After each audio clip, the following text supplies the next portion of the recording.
much. Hey guys, this is Brent Abernathy. Welcome to the Family First Life Gulf Coast new agent training call on Thursday afternoon. Hope everybody's having an awesome day so far.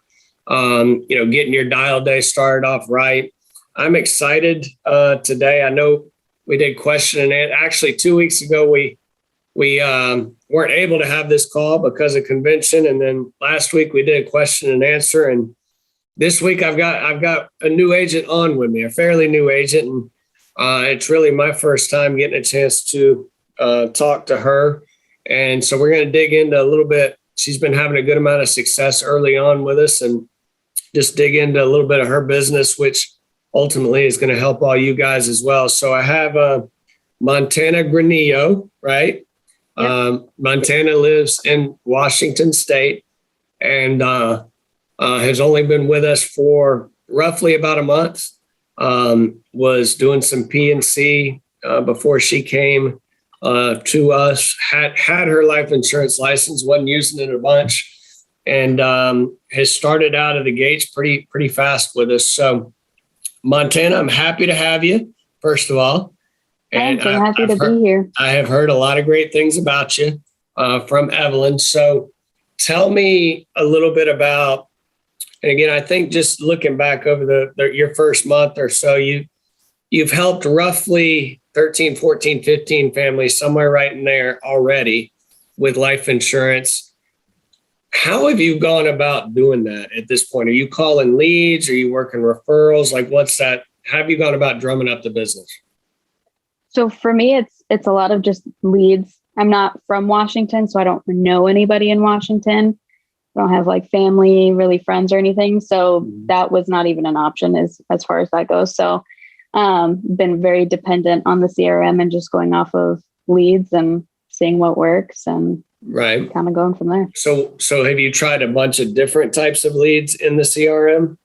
Yes. Without getting too crazy, I still haven't tried there's like YouTube leads out here. I don't know if everyone has. I haven't tried those or like the Facebook ones, but dabbled a little bit in the mortgage protection, some of the final expense mailers, but I've kind of found my bread and butter with the internet leads. With the internet leads. Okay, good.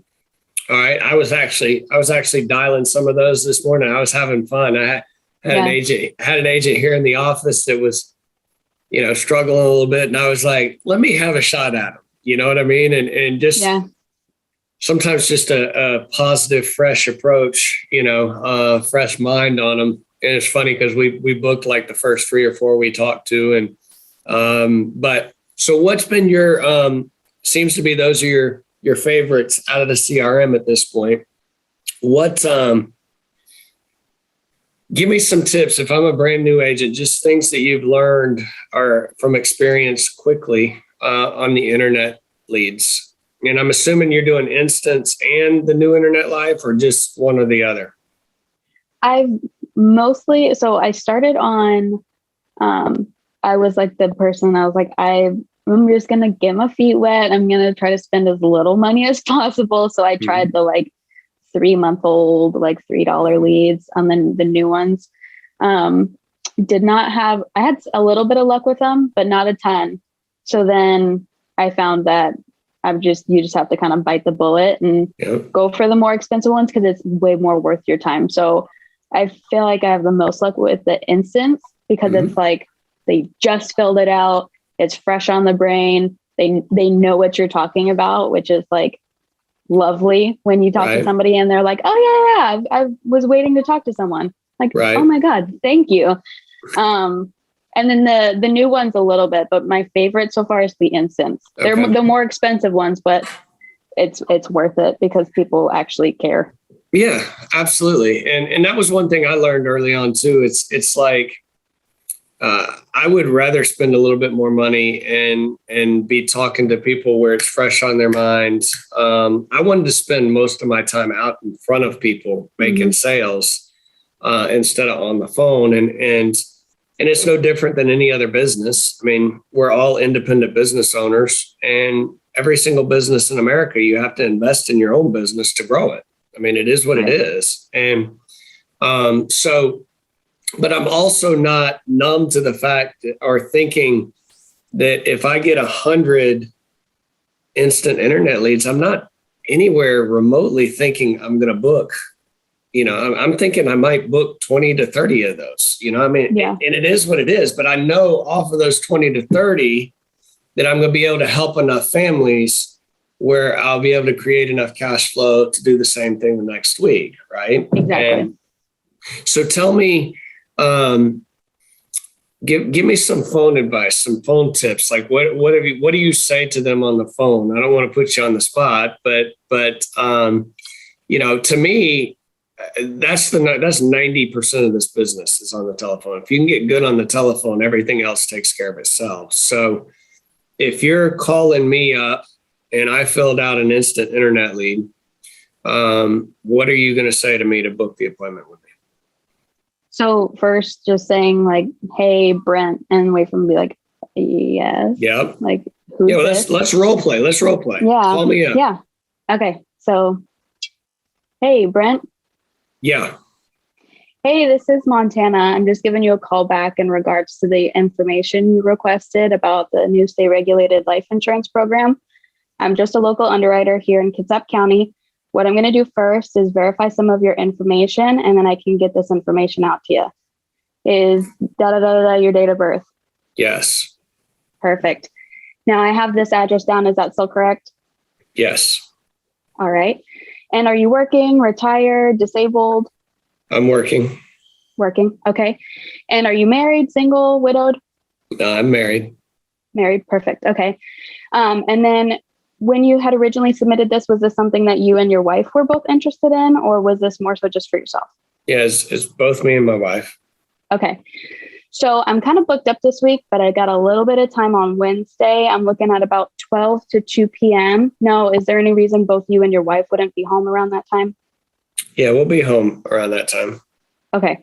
So it's pretty important that you both are there. I found a lot of the times when it's a married couple, it's very important that both are involved in the decision. So like I said, if there's any reason you or your wife aren't going to be there at 2:00 on Wednesday, let me know now so we can make sure that you're both available. No, we'll be there.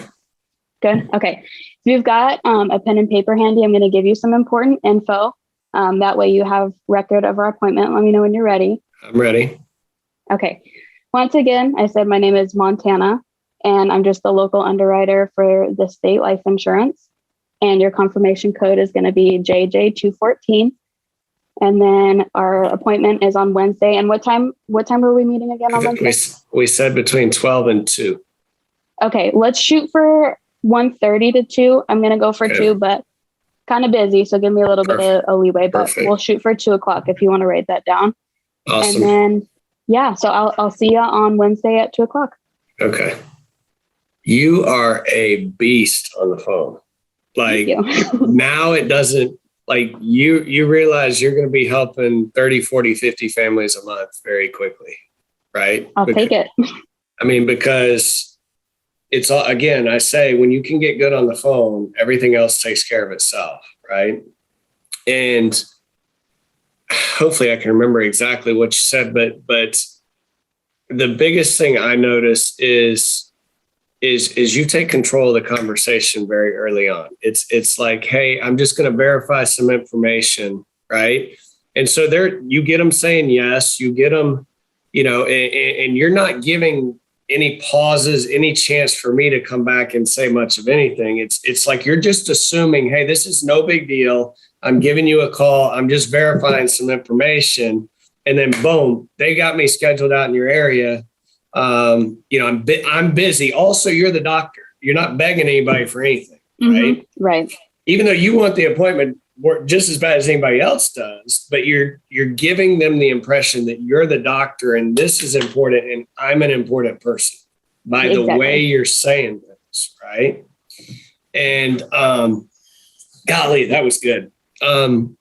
Let me ask you this, as far as on the telephone with the instant leads, any certain objections you're getting more than any others, and maybe how I know it's only been a month or so, but how you've learned to kind of overcome some of that stuff?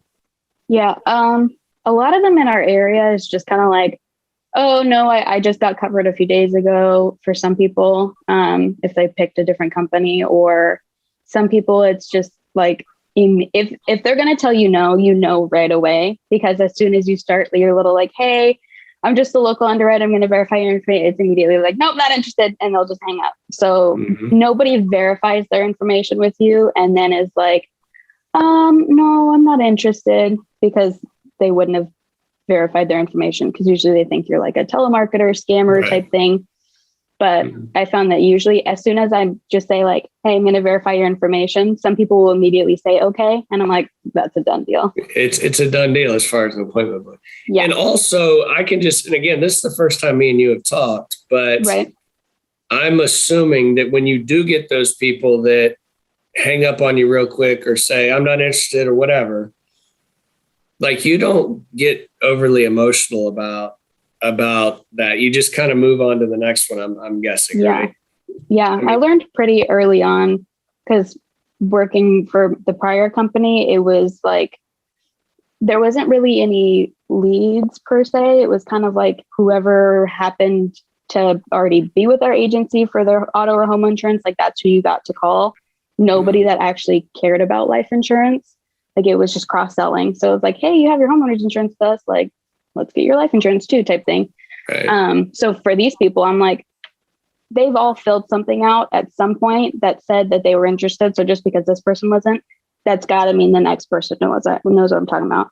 And if you get all like mad at yourself or get down about it, then you're not going to want to talk to the next person. And that's going to be the one that was a $4,000 policy or however much, and you're going to kick yourself for not calling them. And you don't know. So you literally have to just keep the ball rolling, because you don't know who you're going to talk to next.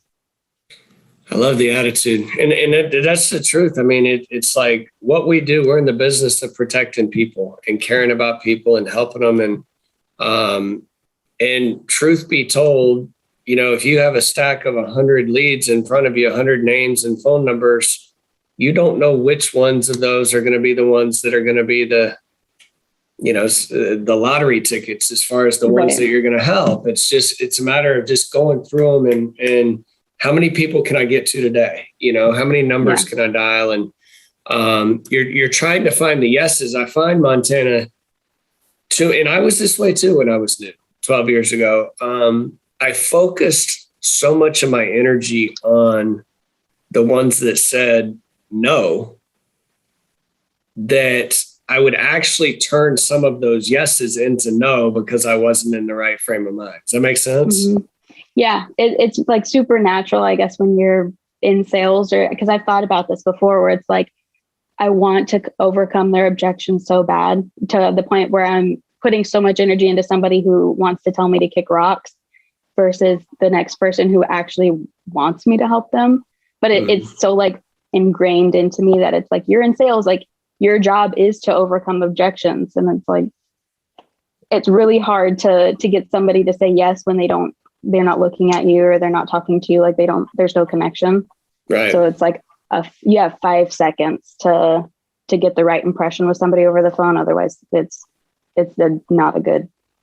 Well, yeah. I mean, the first part is the most important part. And mindset's a huge thing with that, and how we approach it. I've always found that when I do dial, if I put a smile on my face, it makes it, for some reason, it makes the tone better. Even, you know, I mean, they can tell that you're smiling, you know, on the other end of the phone.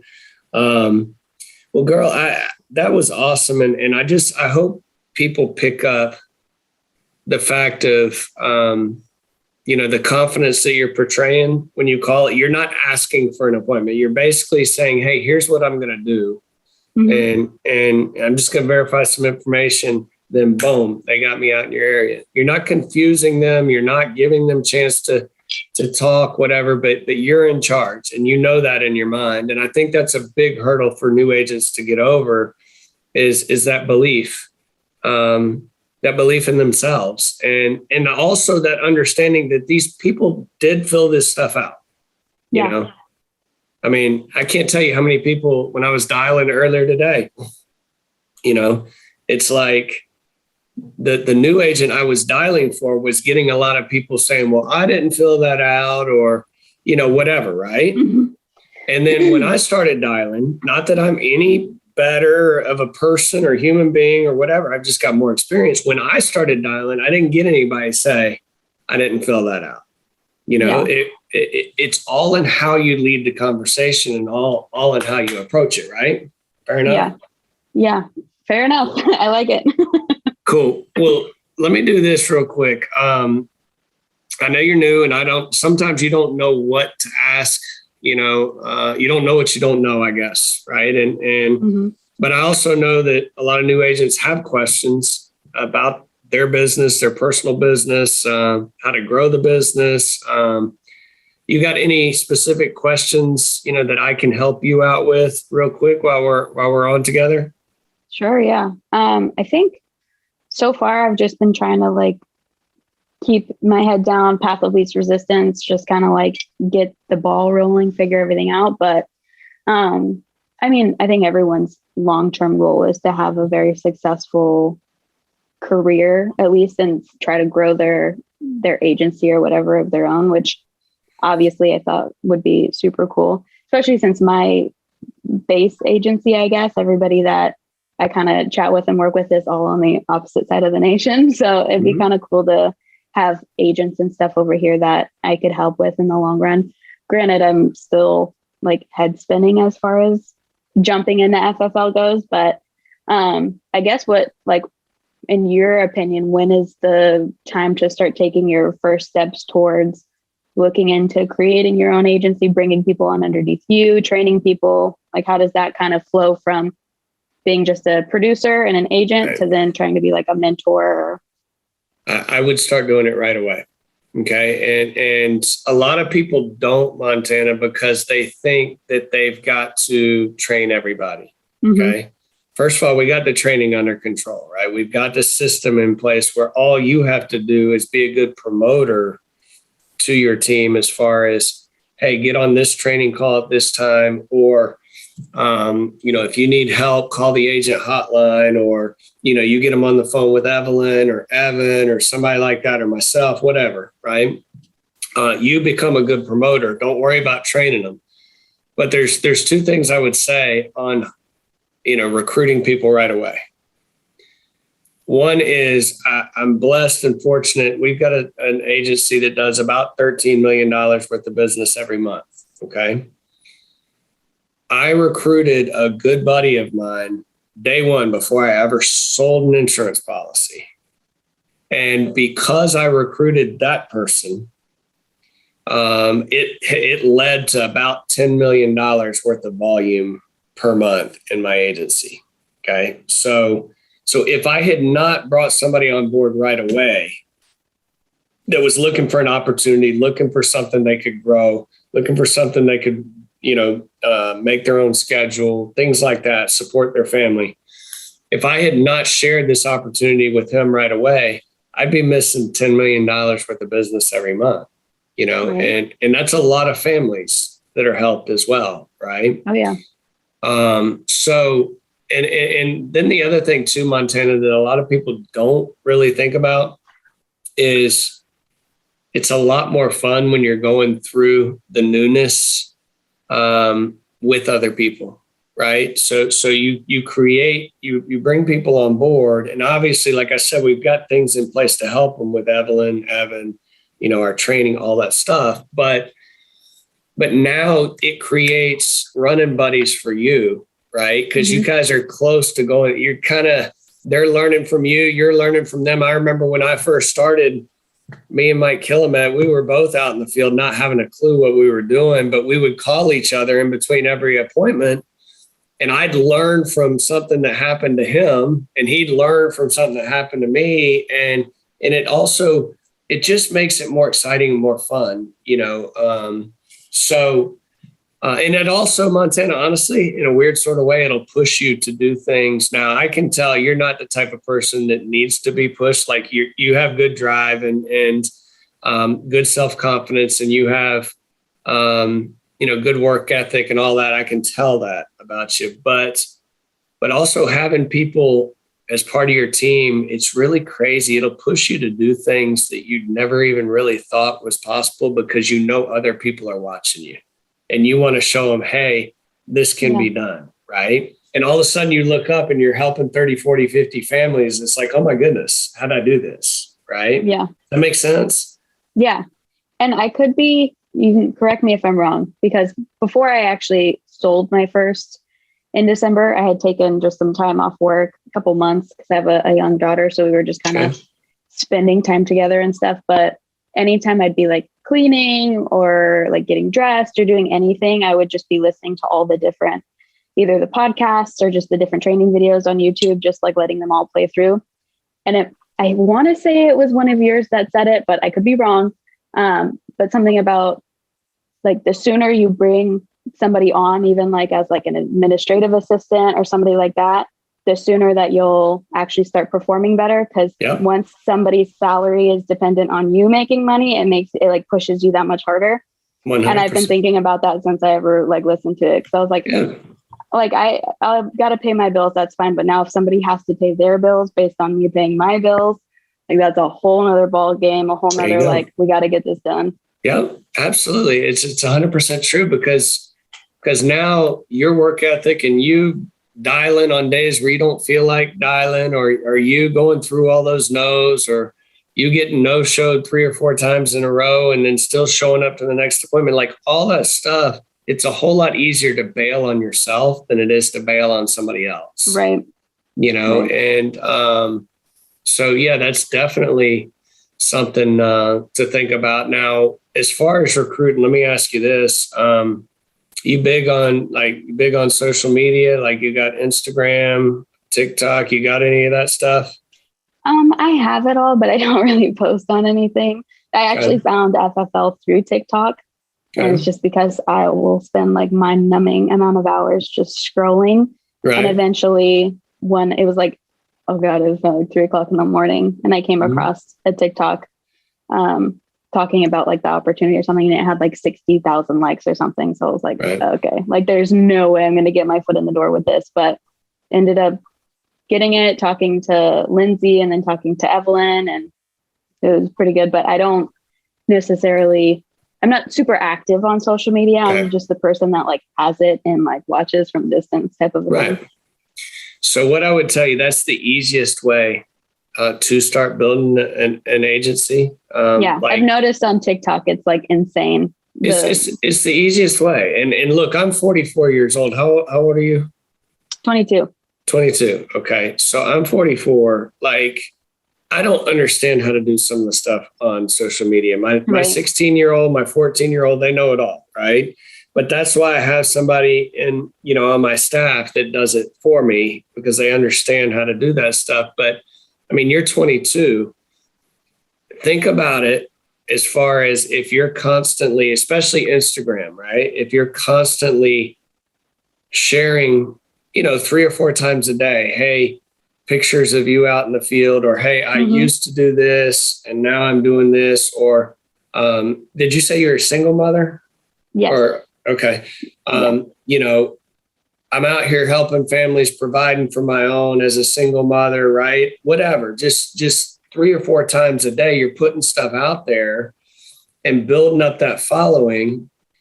Think about it. How many young women, whether they're single mothers or not, but how many 22, 23, 24-year-olds would love to be able to make their own schedule, would love to be able to go out there and meet some of the crazy, awesome people and hear some of the crazy, awesome stories that we hear, and also get paid enough to earn a living and support their family at the same time. There's a lot of people that would love to do that, right?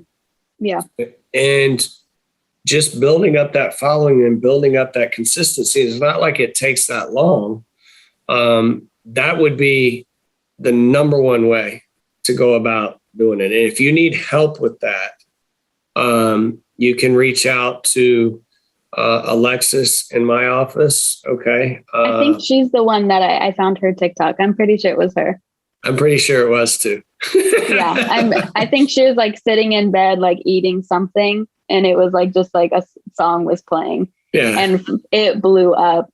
Yeah. And it's very clear. And it's such a digestible platform. So it's so easy for a video of her sitting in her bed eating a snack, talking about life insurance to just blow up. It's crazy. Yeah. So, but it's just that consistency of it. That's the big thing. You got to do it. That's one thing. Mm-hmm. If you want to build an agency, it's something where it's almost like you got two full-time jobs, right? One is helping families and selling life insurance, and the other is the building the agency side of things. Right. So you have to do those things consistently for it to grow. It can't be like, hey, I'm going to decide to post something on Instagram today, but I'm not going to do it again for another 6 days, right? Right. Because you have a lot to offer. You're young, you're intelligent, you're confident. I can tell you care about helping people, because you wouldn't have helped as many people so quickly as you have if you were focused on yourself. It doesn't work that way. You have a lot to offer people. And that was always one thing too with me as far as building an agency is I always would have felt bad if I didn't share the opportunity with people, right? And look, there's going to be plenty of people that this isn't for them. It is what it is. But it's just like sales, right? It's like we're going through the no's to find the yeses. All I'm looking for when I'm talking to new recruits is I'm looking for somebody like you. That's all I'm doing. Right. Mm-hmm. I'm not worried about the one that's not going to pick up the telephone and dial. I'm not worried about the one that's, doesn't care about helping people. It is what it is. I'm looking for people like you. And so you should be, as far as your agency goes, you should be looking for, how can I find a few people like me? Does that make sense? Yeah, absolutely. And I do feel like, because I have some people that I worked with at the dealership that I worked at, because it was 8 different like manufacturing stores. So there's like a Chevy, a Honda, right, all of them, but it was all one company. So I've got like a handful of people that were in car sales at Chevy, a handful that were at Toyota that'll like text me and be like, hey, like, how are you? Like, mm-hmm. What are you doing now? Did you go back into the car business? Like, where are you? And I always tell them like, no, I actually have like a really nice like setup, like mm-hmm. give them the spiel. And I'm like, because in the car business alone, they're some of the like best salespeople, because you have to be. Mm-hmm. You don't really have a choice, but you're working 70 to 60 to 80 hours a week. Okay. And that's why I left, because it's just obnoxious and it's exhausting. And I had a kid and I was like, I can't keep doing this to her. So there's everybody. I'm just like, let me save you. Like, let me get you out of it. Because it's a better gig. It's way less time. And it's actually like a commission that's worth your time, worth your effort. Right. And it's pretty darn cool to be able to help people at the same time. Yes. Yes. I've actually talked to some of my customers before, and I'm like, because they'll be like, oh, like just filling out the application. I'm like, how long have you done this? Like, what'd you do before? I tell them like, yeah, I was a finance manager before, and it feels way better to actually be setting people up with things that they need and things that they want, versus being like, here's this clear coat that you can't see and you probably won't use, but it's going to be $3,000. So it's way, way easier to take care of people versus like grinding them down to make them see why they might need this should it hail one time while they're driving down the road, type of a thing. I love it, girl. And listen, there's a lot of people in the car business that we have with Family First Life that are having success. Oh yeah. I mean, a ton of them. And if you ever need any help talking to anybody, obviously get them on the phone with Evelyn, get them on the phone with Evan, whatever, get somebody else on the phone with them. Sometimes that second part or that third party validation type of thing works. You know what I mean? And definitely reach out to Alexis if you need any help on the social media side of things to get that up and rolling. Okay. Yeah. You're too good not to share. You got too much going for you not to share. And we'll do our part in helping and supporting, you and helping you grow an agency and everything like that. Okay. I appreciate it. It's a huge compliment. Thank you. Absolutely. Well, listen, you absolutely crushed this call. I 100% plan on talking to you plenty more in the future and having you doing plenty more trainings in the future. I know beyond a shadow of a doubt that you're a type of agent that can go, producer that's going to go out and help 40 or 50 families a month. Okay. Believe that, know that you're worth that. And really just go make it happen. It really just boils down to running a couple extra appointments a week. And then all of a sudden you'll look up and you'll be at, 40, 50 families help for the month. Okay. That's the goal. All right, girl. Well, listen, do not ever hesitate to reach out to me if you need anything at all. You're in great hands with Evelyn. Okay. And Evan as well. But let us know how we can help. And I appreciate you getting on and sharing a little bit of your story with everybody. Okay. Absolutely. Thank you. Absolutely. Have a good rest of the day today, because I know you've got some appointments you've got to go run to. So I go. Well, good luck. I appreciate you. All right. Thanks. You too. All right. Bye-bye.